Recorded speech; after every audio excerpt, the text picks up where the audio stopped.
Hello, everybody. Welcome back to another episode of Coffee with the Critters. This is where we live stream every Sunday morning at 9 a.m. Eastern from the Animal Behavior Center's Facebook page. For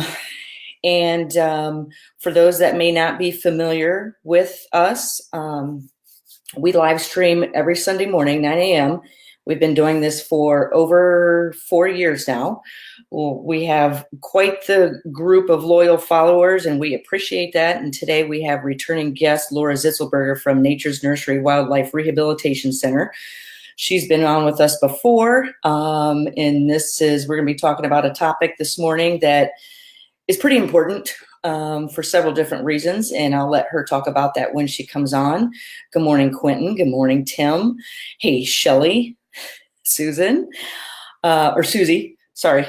So for those that may be new, my name is Laura Joseph. I'm owner of the Animal Behavior Center. We're an international educational center where we help people empower the lives of themselves and the animals they work with, no matter what that species of animal is, whether it's companion, shelter, zoo, education animals, and more. We do that through our live streaming services, and we focus on positive reinforcement and applied behavior analysis. And we make that easily understandable for everybody that joins our memberships or our projects. And you can find out more about what we do on our website, theanimalbehaviorcenter.com, which you're going to be seeing some changes here fairly soon. We've been working really hard behind the scenes. And for anybody that needs to get in touch with me, I know we just had an email newsletter go out, I think about 15 minutes ago. Anybody that wants to get in touch with me, I answer all my emails personally. It may take me some time because I do it personally, but that's the way I like to do it. You can reach me at Lara, Lara, at theanimalbehaviorcenter.com. So before we get started, good morning, everybody. Hey, we got a full house this morning. Yay, yay, yay. Okay.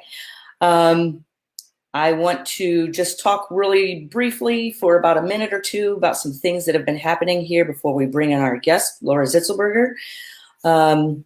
Yesterday, we had the Pet Tutor Workshop here at the Animal Behavior Center. Owner and developer Wes Anderson came here, and this was a live streamed event and also an event where people came here. Most of the people that were here for it were professional animal trainers, but not limited to. And we showed how different scenarios on how the Pet Tutor is a remote controlled training device. And it helps with training new behaviors, modifying behaviors, and enrichment. We are going to be, it was a live streamed group yesterday, so people could join that group and interact. And we did several different examples yesterday with pig, pigeon, dog, am I forgetting anything? And how that works. It was pretty cool. And we're going to be showing in our live streams in the membership program, level 1 and level 2, how to keep that going. And Wes has agreed to come on with us in about 6 weeks and do a follow-up live stream. So if you're interested in that, email me. We're staying pretty consistent with all of our events. You can find it on our website, which is theanimalbehaviorcenter.com, or you can find it right here on the Facebook page in the events section. We have several events coming up. We are posting them on our website and here on Facebook. Let's see what else before we get started. Last night, I was presented with a beautiful painting portrait from several of you, our followers of Sam, our blind Amazon who had recently passed. And with that being said, this is Sam I Can. He was a huge teacher for many, and not just limited to people that interact with parrots. I know there were several dog training professionals that followed Sam's progress because this was a fully flighted 23-year-old adopted, completely blind, blue-fronted Amazon, which we empowered through training. And that is why I train, using positive reinforcement and applied behavior analysis. So we showed, I don't learn from easy. So I tend to pick subjects or in different scenarios, events, and animals that I've never worked with to help teach me to grow so I can help teach others. And Sam was a fantastic teacher. Okay, the newsletter that just went out this morning, the importance of target training, what is it? I give several different examples in there what target training is and how it helps us in everyday lives in empowering the lives of the animals we share with. Here are a couple different photos, and you can find out more about our projects and our memberships. They're online learning. Online learning, you can find those out, more about that on our website at theanimalbehaviorcenter.com. All of them are annual subscriptions, very interactive, engaging. We have monthly Q&As and live streams, interactive live streams and projects. So without further ado, I am going to bring on our guest, Laura Zitzelberger. She is Director of Operations at Nature's Nursery, a wildlife rehab center here located in White House, Ohio. Let's see, let's change the screen. There we go. And Laura, thanks for coming back.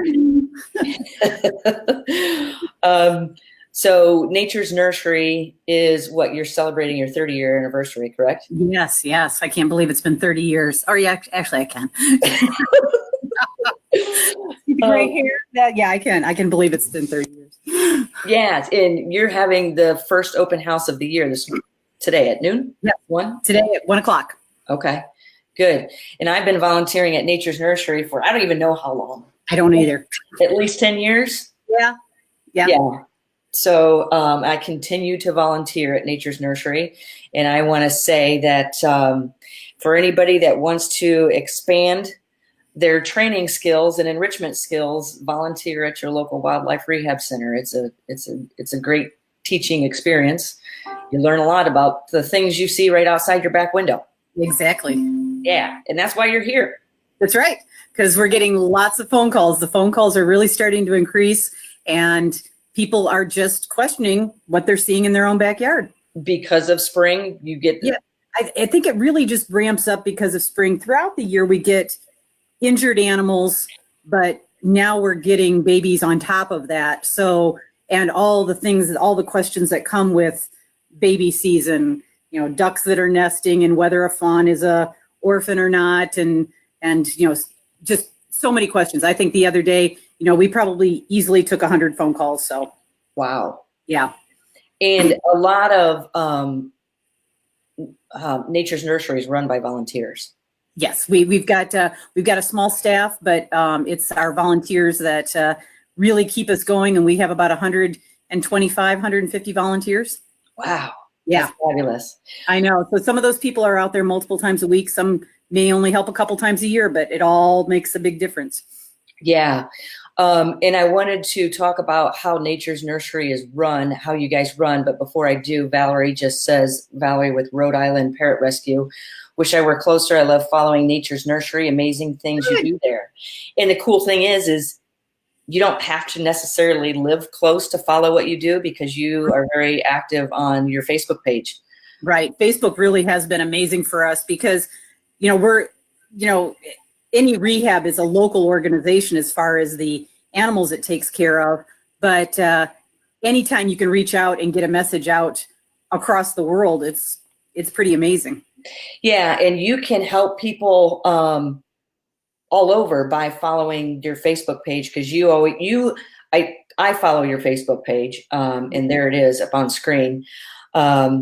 You post a lot of things like, for example, if an opossum is hit by a car, right? Yep, I learned that from you. Yeah, so many. I mean, that's the bulk of the baby opossums we get in are because mom's been hit and killed on the road, but her babies are still alive inside her pouch. And I just had somebody post the other day, and it made everything worth it when she said, I used to really actually hate opossums, and now I really love them. And so she goes, I'm learning to love a lot of different animals because of what I've learned through the Facebook page. So yeah, that makes it all worth it. Yeah. Before we get started any further too, I wanted to, because a lot of people don't understand how Nature's Nursery and other wildlife rehab centers are run, because they're run primarily by volunteers. So a lot of people, this is just based on what I see, will call in and say, I'm calling Nature's Nursery. I had to leave a message. I haven't heard back from them in a couple hours. Can you explain how you run? Yeah, and what we do is we're not a 24-hour organization, so every rehab center runs a little bit differently. But Nature's Nursery is there every single day of the year, regardless of the holidays.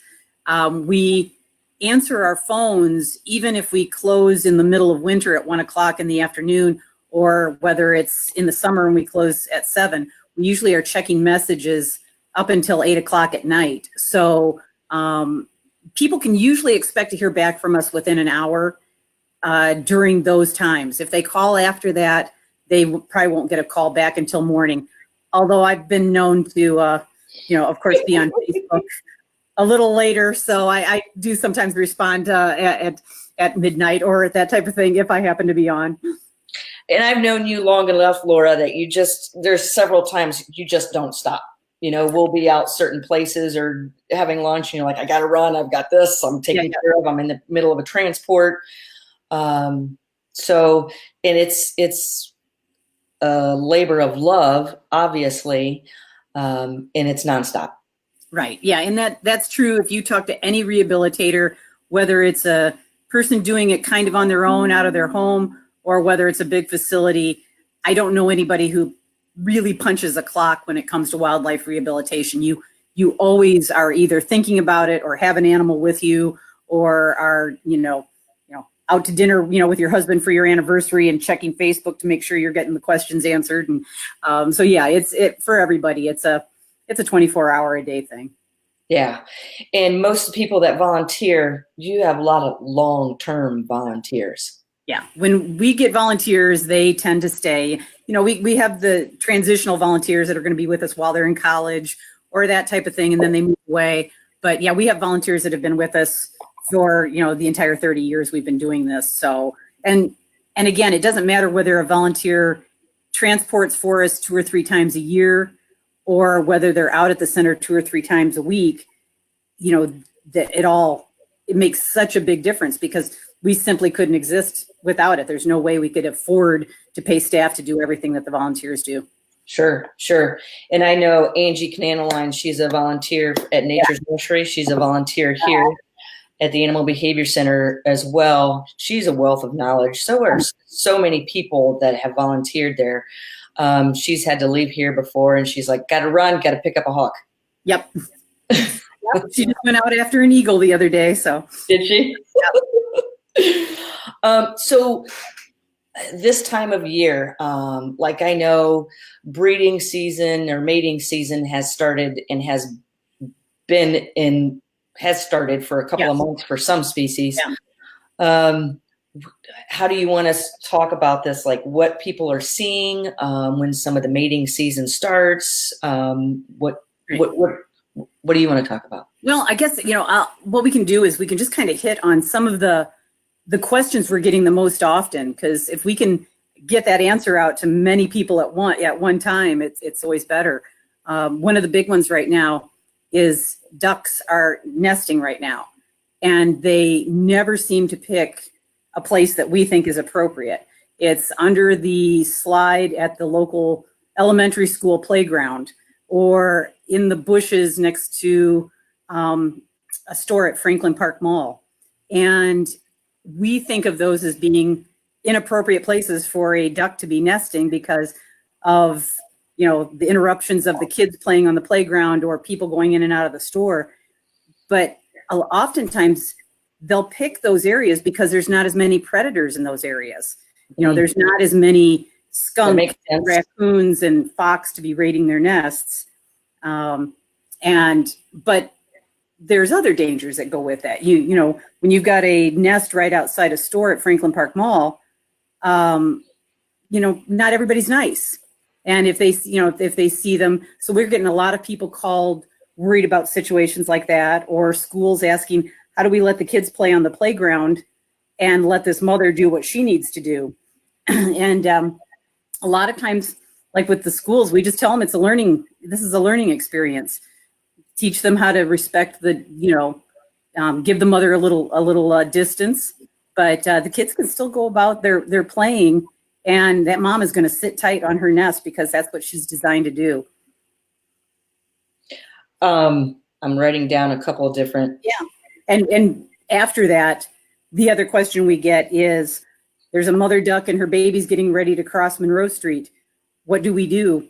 And again, you kind of have to let them do what they're going to do. The best we can do is kind of watch traffic for them. But if we try to catch them all, mom's going to fly off at the last minute, the babies are going to scatter, and we could have a real disaster on our hands of them ending up getting hit anyway. And if we try to veer them in a direction we think is safer, if that's not where she intended to go, as soon as we're gone, she's going right back again. So it's really important that we understand that sometimes mistakes will be made. They may not all make it. And that mother's going to learn for the next time that maybe that wasn't the best spot to be. So wildlife learns. They learn from their mistakes. So when their nest does well, they know that was a good decision they made. If their nest doesn't do well, then they learn that maybe that's not the best thing next time. So us interfering isn't always the best bet. Yeah. We mean well, and a lot of times we realize after we've made our mistakes. Don't do that. Yes. Let wildlife do what they do. Right, exactly. I know here I've been posting about the two red-tailed hawks we have actively hunting, and I'm assuming Probably. Yep. And they are actively hunting everywhere around this center. I think it's fabulous. And as far as raptors here in this part of the United States, I know their mating season varies, doesn't it? Yes. Like the owls start in Great February. horned owls start back in December and January even. Oh, okay. Yeah, they get started really early with their mating. And what are some of the signs you see with that? Like, do they have different calls, or do they they tend to get more vocal. A lot of times people will hear them a lot more at that time of the year. There's a lot of talking back and forth. And the reason that great horned owls, part of the reason they start so early is they almost never build their own nest. They steal somebody else's nest from the previous season. So they get in there and they get that nest before the other raptor comes back or crow comes back to use their nest again. Squirrel, right? Yeah. They will take over. They've taken over eagle nests and crow nests, and I mean they very rarely build their own, and so they get started early. And it's that way. Also, everybody's a little bit staggered. Everybody's not out there trying to raise their babies at the same time. Makes sense. Yeah. So, like with these two red-tailed hawks, our parrots aren't really enjoying it, but I am. Isn't it amazing that parrots that have lived their entire lives in captivity still know what a predator is when they see one? Oh yeah, and they're actively hunting the squirrels, which we have numerous squirrels around us, and a couple of us here have seen them eat their lunch. Yes. So I'm sure not just with raptors, but with other animals this time of year, they're very actively hunting.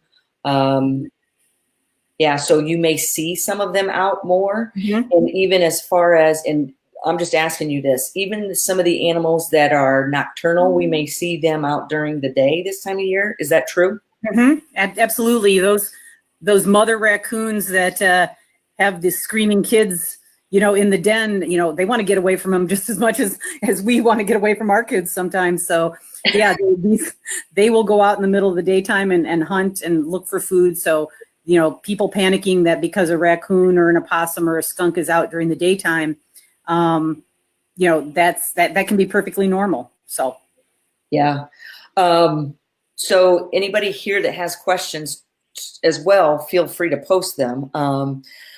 What are some of the other common questions this time of year? We're going to be coming up on fawns, fawn season. Now, Nature's Nursery, no rehab center in Ohio is allowed to rehabilitate fawns. That's just one of the state regulations. But Why we do. We did fawns for probably 17 years, and I think it was in 2009 the state pulled all fawn permits. Part of the reason was that we have a healthy population in Ohio, and some of the surrounding states had chronic wasting disease, and they didn't want to risk somebody transporting a fawn into Ohio for rehabilitation and possibly spreading the disease. Mm-hmm. The good news is 9 times out of 10, when we get a phone call on a fawn that's been orphaned, it's not really orphaned. And we can tell people that mom will leave that baby for 10 hours and go off and nurse, and she does not stay with her baby because she doesn't want to attract predators to them. And for the first couple weeks of a fawn's life, they have virtually no body odor. They are designed to lay very still in the grass and wait for mom to come back. And predators can walk right past them and not even realize they're there. So nature's a pretty amazing thing. Survival skills. Yeah, and so we've even had people call and say, there's a fawn on my doorstep, and it's been here for 4 hours and no sign of mom. And we'll tell them, give it till night and see what happens. And they'll usually call back all excited because they got a chance to see mom come back again. So we really want people to not panic when that happens. Give us a call and we'll talk about the situation and how to be able to tell, if maybe it is looking dehydrated or anything like that. But normally it's all good, and it's not something we need to get involved with. Good. It's really important to understand what we're seeing. Right. And understand how wildlife survives. Mm-hmm. To not interfere, because a lot of people would want to pick up that little fawn and the mom's going to come home and her baby's gone. Right, exactly. And then if somebody calls us and they have done that, we're going to tell them to put it right back where they found it, because it's an old wives' tale that if you touch a baby animal, the mother won't take it back. That might be more true with some of our domestic animals that get kind of, anxious about, their babies being touched all the time. But wildlife, they are hardwired to raise their babies. That's what they do.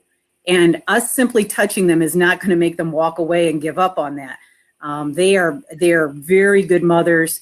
And, we're often telling people, put them back. In fact, we've jokingly said we're going to change the message on our answering machine. And it's just going to say, hi, you've reached Nature's Nursery, put it back. That's what we're usually telling people. So, yeah. So take advantage of calling your local wildlife rehab center, or follow Nature's Nursery's Facebook page to learn more as you're seeing this throughout the spring, throughout the year. Mm-hmm. Because I know, and I think we talked about this on a Coffee with the Critters before, but a neighbor came over to me when I lived in my old house, said, we have 3 owls underneath our bush. And the first thing I went over and looked, and the first thing I did was call Nature's Nursery. What do I do? And we had a bad storm the night before. And anyways, it ended up, I took the advice of Nature's Nursery, did what you guys told me to do. And actually the parents did not end up coming back. So I did have to collect them and take them into you. Right. And that will happen sometimes. And that's what, that's obviously what we're here for, is when those circumstances don't work out right. And it's also kind of getting to know each different species. Baby bunnies are hardly ever with their mother. Their mother is with them minutes out of the day. And it's usually during the nighttime hours that she's going to visit the nest. But yet baby squirrels, if anybody thinks about it, you usually don't see baby squirrels. They don't come down out of the trees until they're almost adult size. That's why we don't see little tiny baby squirrels running around in our yards very often. So when there is a baby squirrel down in the yard, that's definitely a good thing to question and try to figure out what the best thing is to do. And we have very good luck with getting the mothers to take them back as well. Yeah. And another key thing is people tend to take these animals in when the parents are still out looking for them. Right. And then they're feeding them all kinds of things that can probably kill them within 24 hours. Yeah. It's the damage. The hard part for us is the damage that people do in feeding them doesn't show up right away. It shows up days later after we then have them. And so even if you're feeding the exact right thing, which everybody wants to feed baby bunnies kitten formula for some reason. You know, cats are carnivores and bunnies are not. And so the formula makeup is not the same. And they'll go to the pet stores and the pet stores will say, here, feed them this kitten formula. Even if you're feeding them the exact right thing, if they're dehydrated, if they're emaciated, if they have other issues, their body temperature isn't right, all those things, even be given the right food, could kill them. So they have to get rehydrated first. They have to be the right temperature. And there's just so much more that goes into it than just getting some milk and feeding them some milk or some formula. So I guess the important thing is, if you have questions, just call your local that's why you guys are there. You are the experts. You know what to do. If you question anything before you do it, call a rehab center. Right, exactly. A lot of times, you know, people want to do it themselves. We'll get a lot of people that will call and say, can you just tell me how to take care of this? I want to do it. And we can't. You know, you have to have a permit. It's against the law. Now, some people panic and they say, I can't even pick up this animal and get it to you because I know it's against the law. There is a clause that allows for people to, you know, kind of a Good Samaritan clause to try to get help for something. But that doesn't include taking care of it yourself. And so you do have to have a permit, and it's a state permit for mammals and reptiles, and it's a federal permit for birds. And that's even those baby robins that fall out of the tree. You're breaking federal law if you're trying to raise them yourself. And there's a reason for that. They don't want people exposing themselves to disease and parasites from wildlife that they don't know anything about. And they don't want wild animals being raised improperly to go back out into the wild. I have a couple different things written down. One is, this isn't necessarily spring wildlife question, but a lot of times people there's pests on they consider them pests on their property. They trap them themselves and relocate them elsewhere. Yeah. Yes. And depending on the animal, there can be a lot of different issues with that. We really encourage people to do what we call exclusion or annoyance and get an animal to move on its own. If there's raccoons in your attic, I guarantee you they're in their attic because they're having babies. You don't want to just trap the mother, take her away, only to hear babies crying a couple days later. So, you know, we try to get people to do things so that the mother will move out with her babies. Also, you have to take into consideration that there's different rules and regulations. If with rabies vector species, which in Ohio, coyote, fox, bats, raccoons, and skunks are considered to be rabies vector species. Those, you're not allowed to relocate out of the township you're in. If you take them to the local parks, you could get fined because everybody wants to go and dump the animals that they don't want in their yards out into the parks. So there's a lot of different rules and regulations you need to be aware of, and being aware of whether that animal is a mother or not, and whether you're separating a family. So again, it's not just as simple as trapping them and taking them someplace else. Yeah. There's a conversation happening on Julie posts that her lab brought her baby rabbits to the doorstep one year. I put them back and mom never took them and the babies died. That's when I would say call your wildlife rehabber. Right. Yeah. And usually mom won't give up on those babies unless something happened to mom herself. And depending on the age of the babies or that type of thing, I mean, we're always telling people, even if you've got a dog, if you've got a rabbit nest in your yard, here's what you can do, and we'll tell them how to mark the nest to make sure mom's coming back. It could be that the babies were starting to wander out of the nest, and that's how the dog found them. And they may have been wandering out of the nest because something happened to mom, and they were getting hungry, and that's how the dog came across them. So there's a lot of different variables, but just because a dog had them, you know, her putting them back in the nest was actually the right thing to do. We could have talked to her about how to mark the nest to see if mom was coming back. Interesting. Yeah. Just to know. Yeah. I mean, it is watching wildlife can be stressful because you Yeah. want to help, Right. I've seen several crows beat up another bird in my front yard. Mhm. And it was hard for me just to turn around and walk away. Right. Well, that's what, people will say, this hawk is hunting my birds at my feeder. Well, they're not your birds. I get kind of possessive of the birds that come to my bird feeder too. But we have to understand that hawk has a family that it's trying to raise too. One of our volunteers who tends to like the little animals, would get frustrated when she would see a hawk, hunting, some of the little animals that she maybe raised one day and let go or whatever. But one time she picked up a hawk, and by the time she got it to the center, it died. And it was because it was emaciated and starving. And it's because it's very hard to be especially a young predator out there.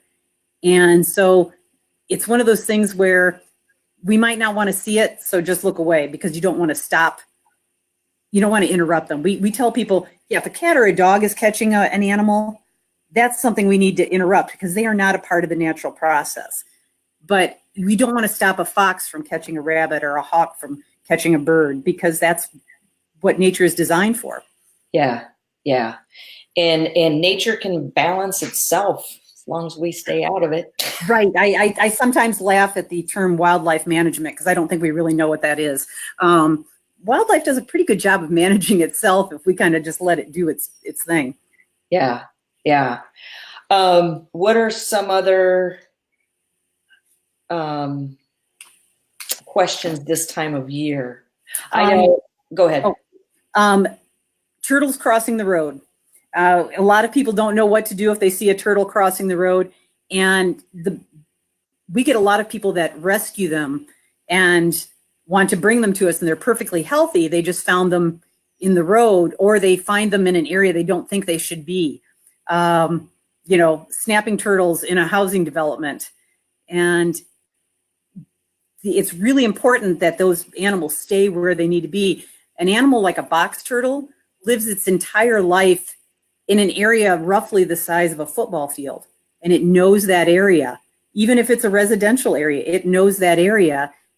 And studies have shown that if they get relocated to a new location, a better one, that they spend all of their time not eating, but trying to get back to their territory, and they'll die from that. So if somebody sees a turtle crossing the road, their safety has to come first.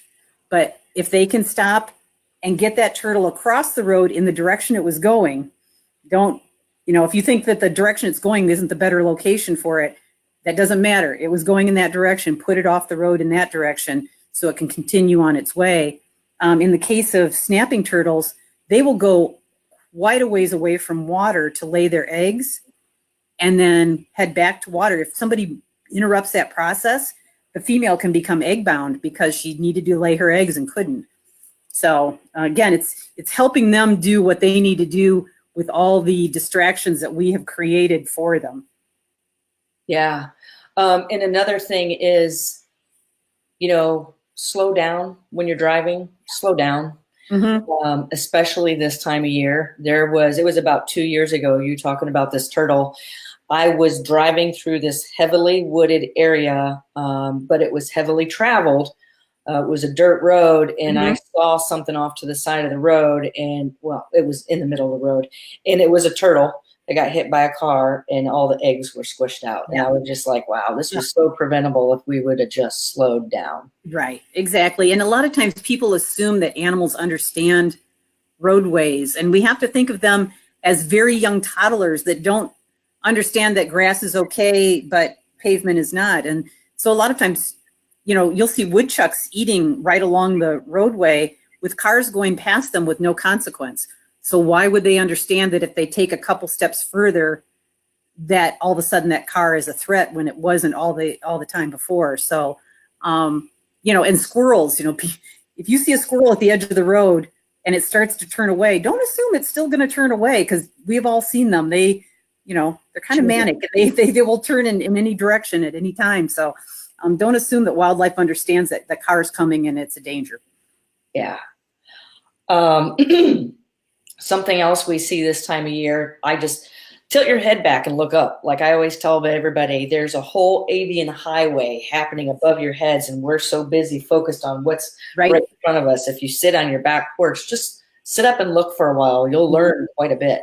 Oh, yeah. You'll see migration. Right now is a huge migration season. But another one is that I always really enjoy watching is watching the little birds attack the hawks. Yes. Yeah.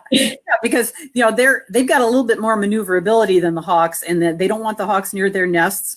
And so, there's nothing more amusing than to see a, red-tailed hawk flying with a little tiny bird bopping it on the head as it flies along, and you got to give those little birds credit. Yeah. Yeah.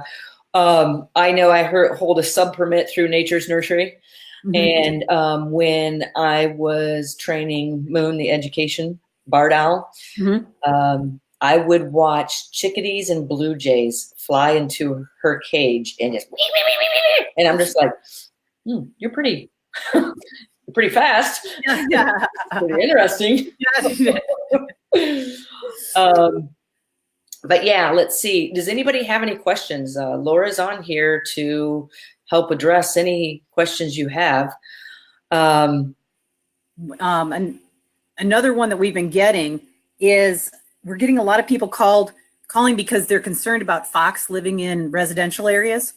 And fox are very, they're very acclimated to people. And so it's not uncommon to see them out during the daytime. It's not uncommon to have them choose someone's shed to dig their den under and raise their babies there. So we get a lot of people calling and saying, I really think they're cute, but could you just move them someplace else? And what they don't understand is that if that fox and her babies are taken off of that location, they have to be euthanized. So again, you can do things to deter them and get them to move along on their own, or you could just kind of sit back and watch. And I would be thrilled to have a fox and her kits, in my backyard. And be able to observe and watch all of that. Absolutely. Now, I understand, like somebody called the other day and they said, I've got a little Yorkie, and my neighbor has a fox den on her property, and there's kits now. And I said, well, I wouldn't let a little Yorkie out unattended under any circumstances. Even if you've got a very well-fenced yard, you're talking about great horned owls and red-tailed hawks that can come from the sky. And some of these little Yorkies are 3 pounds. It's not much different than a rabbit for an animal like that. So, she said she had a dog door, and I said, well, ixnay on the dog door. I would not let your little dog out without being with it, and for a lot of reasons. So, we do have to be aware of, our pets and whether they're safe out there, whether it's because of stray dogs or whether it's because of hawks, owls, and eagles, or, fox, coyote, and, other animals. So that's what I get a lot of questions about from my friends is my small dog okay in the backyard? And I was like, it may be an inconvenience to you for a while, but just walk out there with it. Yeah. Because this red-tailed hawk that perches in our tree was actually scoping out Milo the other day, the pig, and they're not gonna be able to carry him away. He's pretty heavy, but you could see the interest there. And so I just stayed out there with them just because so there wasn't an accidental encounter. Right, exactly. And that is, the pets are our responsibility. So like you said, it's not always convenient, but it's our responsibility to keep an eye on them. Yeah. We have a couple of questions, Laura. Okay. Do you have time? Yep. Okay. Amy Rooker. What about feeding raccoons? So many people think it's okay. Yeah. I wouldn't feed raccoons. They kind of incidentally get fed sometimes. I mean, I have bird feeders, and raccoons will come and raid my bird feeders at night if there's still seed in them, or eat underneath the feeders. But to actually try to encourage raccoons to come up towards your house to eat, it's not good for the raccoons, and it's probably not good for your neighbors. And animals that become too comfortable and see houses as a food source are animals that may very well end up dead, because not everybody's going to feel the same way that you do. And you're not doing that animal any favors. I don't mind, if the raccoons, steal the suet out of my suet feeder if I forget to bring it back in at the end of the day. But I'm not going to intentionally put food out for them, because they can find, they're omnivores. They can eat anything. They don't need our scraps or our food to get by, and it's not a good idea for them to associate people as a food source. Yeah, and I was just talking to somebody about this the other day, that anthropomorphism can get you in trouble, putting human characteristics on animals. I know I've seen people like handing things to raccoons because they think it's so cute to see their little hands. Yeah. Don't forget, you do not know what's going through their mind, how they behave, their individual situation. And just because you think this is cute can turn out pretty bad. Right. I mean, something startles them at the last minute and they bite down on your thumb instead of the food item. And again, just because you're nice, if they go panhandling to some stranger that's, walking by, somebody called us a couple months ago and they said there's a squirrel in our neighborhood that's like coming up to people almost begging for food. And it's probably because somebody's been hand feeding it. She goes, and the sad part was somebody was walking down the sidewalk and it ran up to them and they threw their cup of hot coffee on it because it scared them, and again, it's not good for them to learn that. It's, it's fine to feed the squirrel, to put some food out for the squirrels if you want. But again, we talked about this in the wintertime. Anything we do, feeding the birds, putting out some peanuts for the squirrels or whatever, it should be a treat for them, not like you're trying to feed them their entire, meal. So you shouldn't get them so that they really depend on people for their food. Yeah. Another question from Eva says, rather than rescuing small birds, robins, etc., Laura, can you please explain how we should put them back? Absolutely. That's a great question. We're getting into the time of year where we're going to start getting phone calls on baby birds. And if it's baby birds that don't have their feathers yet or just starting to get their feathers and they've fallen out of the nest or their nest has fallen down, we are almost always going to tell people to either put them back in the nest or tell them how to make a makeshift nest using something with good drainage, like a wicker basket or one of last year's hanging planters, and hanging them back in the tree. And mom will come back and feed those babies. And we'll tell people how long to give it depending on the age and what the weather's like. So again, every situation is an individual situation. So we always want people to call us. If it's a baby bird that is hopping around and not quite flying yet, all birds almost get out of the nest before they can fly and spend a few days on the ground. That's perfectly normal. They're called fledglings, and that's when they're learning the most about how to survive in this world. And a lot of times people want to save them from perceived dangers.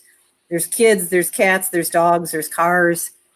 We can't protect wildlife from every possible danger out there. So these birds have to spend that time building up their muscles, learning from their parents, and taking their chances. And not all of them are going to make it. And that's what we need to make sure people understand about wildlife rehabilitation.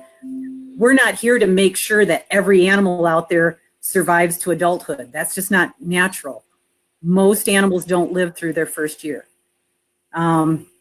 So we're here to kind of balance the scales a little bit, because a lot of animals that get injured are because of something to do with humans. So we're here to kind of balance that out a little bit, but we can't save them from every possible danger out there.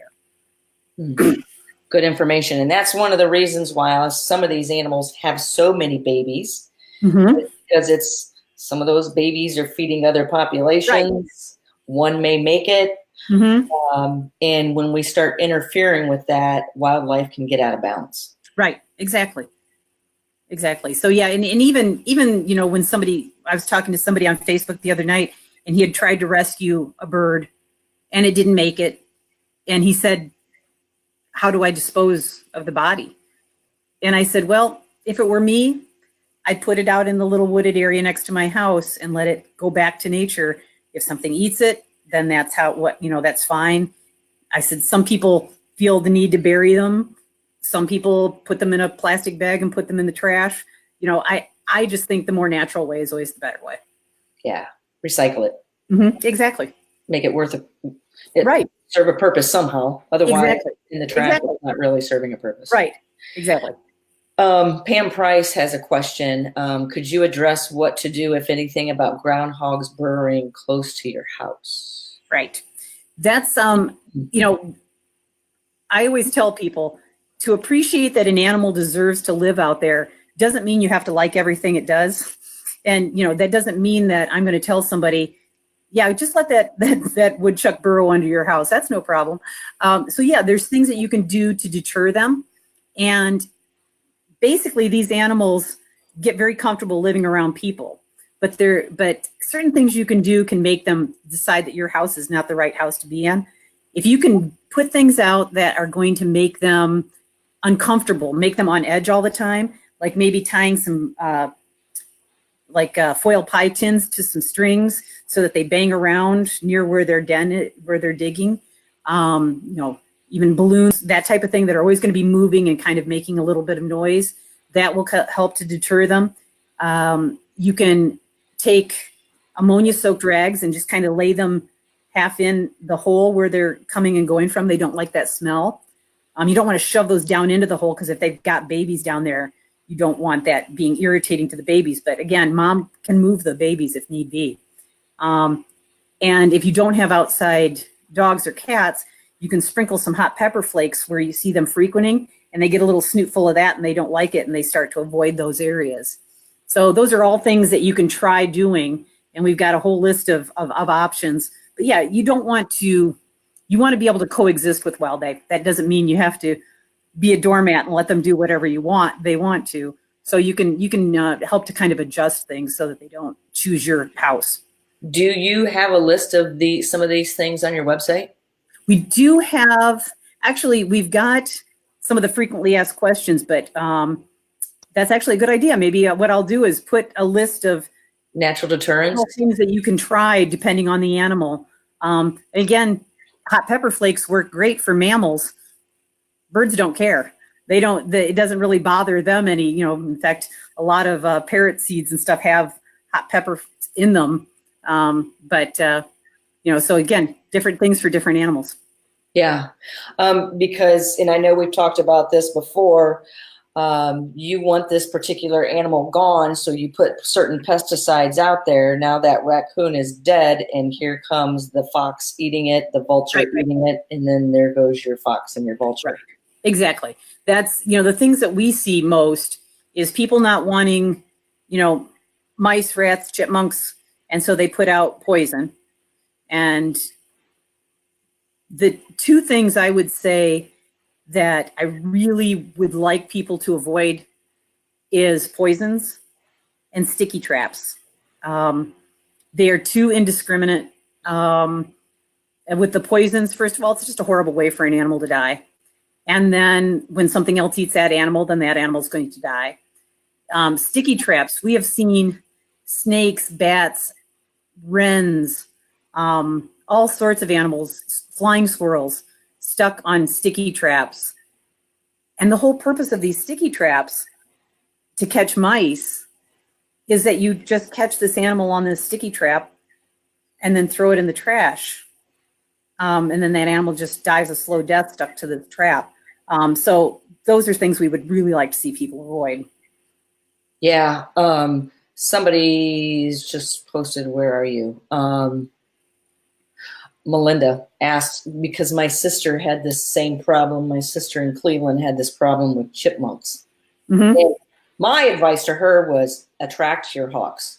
Yeah. Yeah. Well, yeah. I mean, to be honest, when we first moved into our house, we had so many chipmunks for a couple of years. And my husband, it's so funny. Everybody's got different things that really bug them. We had a woodchuck living under our deck and my husband didn't mind that at all, but he sees a chipmunk and he's like, oh. So everybody's got their things. And then one year we started to notice a lot less chipmunks. And then I saw a black rat snake curled up on my deck. And I got to thinking the black rat snake was probably eating the chipmunks. So yeah, again, if you can encourage animals that would help to balance that out, that's the absolute best way to do it. But yeah, for the chipmunks, it's a lot of the same things that I was mentioning for the woodchucks, the hot pepper flakes and things like that. So yeah, there's actually a great book called Wild Neighbors, and it's put out by I think the Humane Society of the United States, and it's got lots of great solutions. At Wild Neighbors? Yep. Okay, great. I was just, the black rat snake, is it called that for a reason? Well, they're usually black, and yes, they eat small rodents, and so they're just one of the many snakes that we have around here. And sadly, people tend to instead of bringing us snakes that have been injured, they tend to bring us or send pictures of snakes that they have killed to ask what kind it was. And so we really want to encourage people to, we don't have venomous snakes living around here. At least there hasn't been confirmed sightings of, like, the Massasauga is one of the snakes that's in Ohio that is a venomous snake. There haven't been confirmed sightings right around our area. And all the snakes that we have around here are amazing pest control. And so it's good to have snakes around.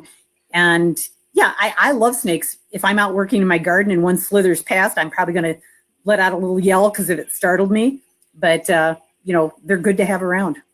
Yeah, I was just thinking, we have a couple of incidents around here that I'm trying to attract more owls and hawks, but I'm thinking, what is this thing called the black rat snake? Yeah. So in thinking about all this, what are some of the things we can do to encourage or provide safe places for wild animals to raise their young? I know, like right here next to us, we have an acre property where there's nothing on it, and somebody came through, the owners came through and just chopped it all down. And I was just like, oh man, please don't do that. So it has taken all these trees that were probably 20 to 25 feet tall, and now it's growing again, and it's about up to 5 feet tall. But I'm watching how that affects the nature around me. I no longer see all these local wild birds. What I'm seeing is an increase in squirrels, and now this has built up over 2 years. I'm seeing the two lovely red-tailed hawks who are having a blast hunting over there. What are some of the things we can do to provide safe areas, even if it's natural plants or trees that we can? What do you suggest? Right.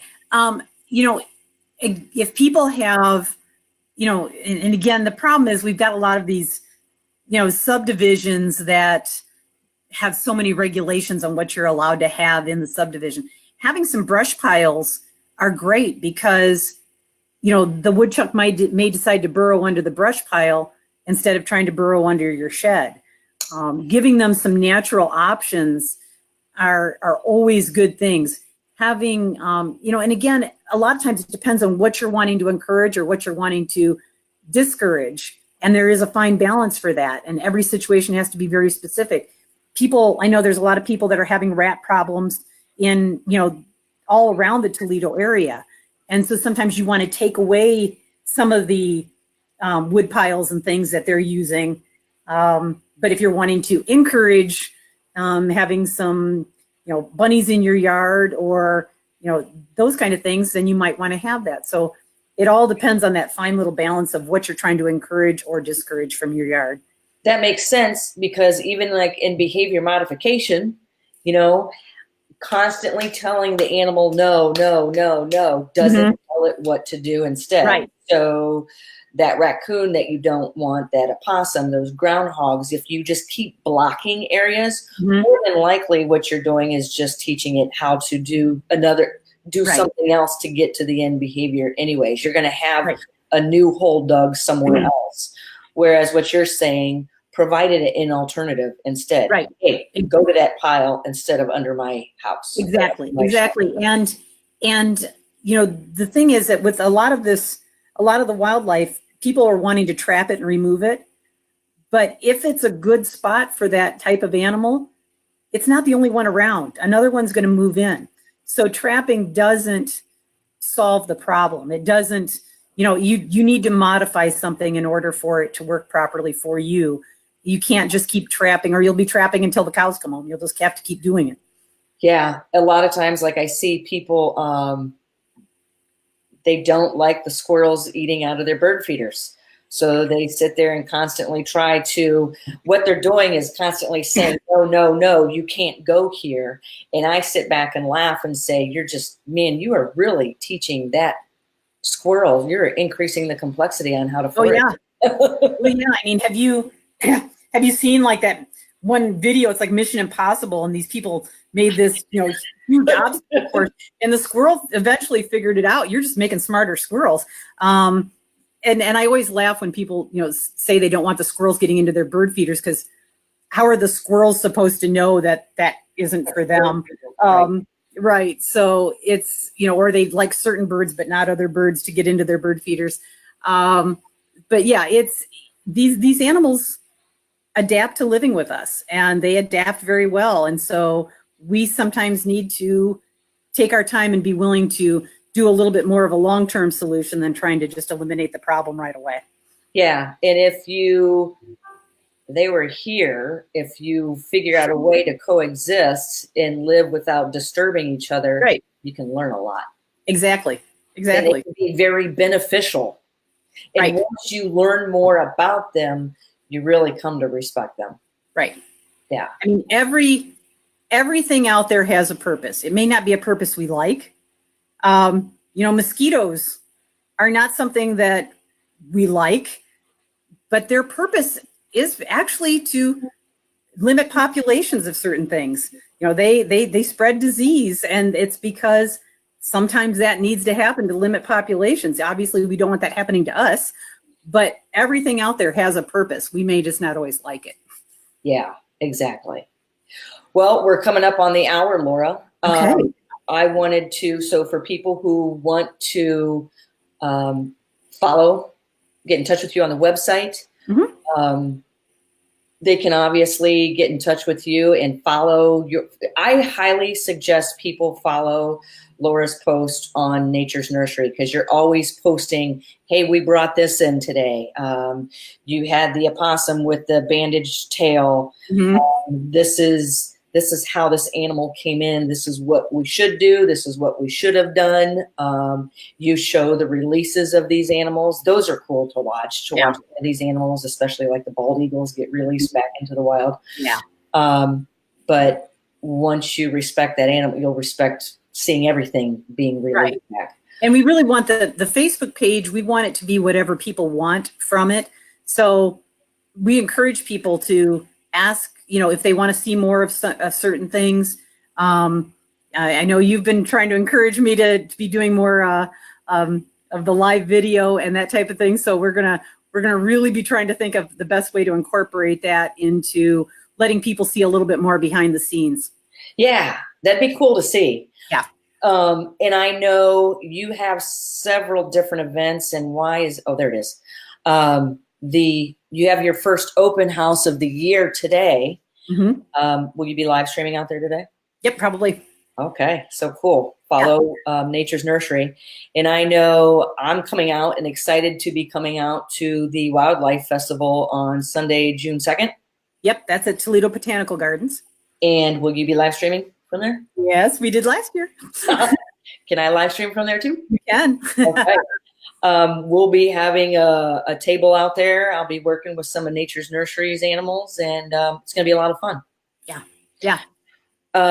So people can reach you, Laura, if they have questions via your phone, correct? Yeah, Calling the message. That's our hotline number, and like you said earlier, you may not always get somebody right away. We're coming into the time of year where we're going to be taking 300 phone calls a day, with one person maybe sometimes at the phones. So, we return a lot of messages. We try to get back with everybody within an hour. There's times when it doesn't always quite happen that way, but we try to do that. You can also contact us on with a private message on Facebook, and you can contact us through our website and through email. But really, the best ways to get a more immediate response is the phone and Facebook. Okay, great. Well, thanks for coming on again, Laura. I appreciate it. Yeah, I love it. Yeah, so I'll be watching for your live stream this afternoon too. Okay. All right. Sounds good. All right, I just wanted to mention a couple of things before we leave. If you guys are interested in our live streaming services, that is the Deaf Dog Project, the Parrot Project, the Pig Project, the Snow Project, level 1 and level 2 membership. If you have a question on with different animals, and I know I'm getting them, I'm going to direct you to some of these because there's a reason. These are annual subscriptions, and I have designed this around being an annual subscription, because after I answer your questions and give you information, you're going to need continual guidance. Deb Jones and I have our workshop, our second workshop coming up the second weekend in October. Seats have already started selling, and we already have big plans for you. If you want to sign up for our email newsletter, you can do this right here on our Facebook page. And with that being said, thank you. And thank you, Laura. Yeah, thanks for having me. Yeah, I'd love to, if you think of different topics, I'd love to have you back on. Sounds good. Okay, sounds All good, right. Laura. Thank you. Have a great day. You too. Have fun today. Yeah, I will. Bye. All right. Bye-bye.